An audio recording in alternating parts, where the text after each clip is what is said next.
चाहे वो शिक्षा का क्षेत्र हो, चाहे वो किसी अन्य क्षेत्र की बात हो। छोटे छोटे बच्चे यहाँ बैठे हैं, ये बच्चे भारत का भविष्य हैं। इन्हीं बच्चों में आगे जाकर के कोई इंजीनियर बनेगा, कोई डॉक्टर बनेगा, कोई IAS बनेगा और कोई हमारे राजकीय उच्च माध्यमिक विद्यालय दमदमा का प्रिंसिपल भी बनेगा।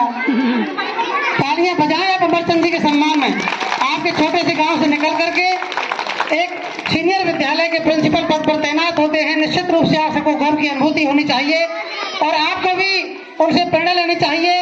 ये जो गणतंत्र दिवस का जो पर्व हमने कल मनाया 26 जनवरी के इस पर्व को जो हम मनाते हैं, निश्चित रूप से हमें संविधान की याद आती है और उस संविधान को बनाने में जिस महान विभूति का योगदान रहा, पूज्य बाबा साहब भीमराव अम्बेडकर जी का योगदान रहा। उन्होंने एक बात कही थी कि शिक्षा वो शेरनी का दूध है, जिसे जो पीता है वो दहाड़ता है। अगर आप उस दूध को पिएंगे तो निश्चित रूप से आप दहाड़ेंगे। उसी का आपके सामने कई सारे हमारे बीच प्रमाण बैठे हैं। हम सब लोग आपके सामने बैठे हैं।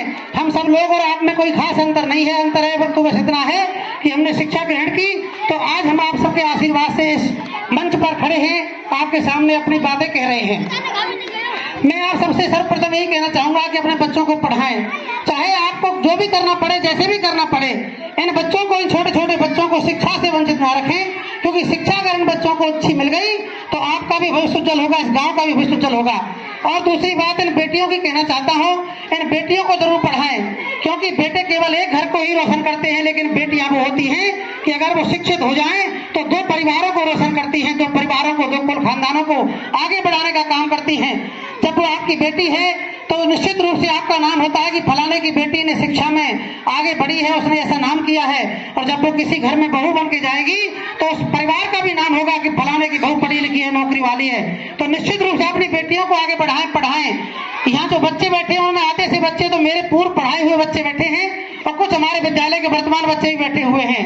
दमदमा गाँव में आपके विद्यालय से, आपके इस गाँव से और इस विद्यालय से जो बच्चे निकल के जाते हैं, मुझे बड़ा गर्व होता है।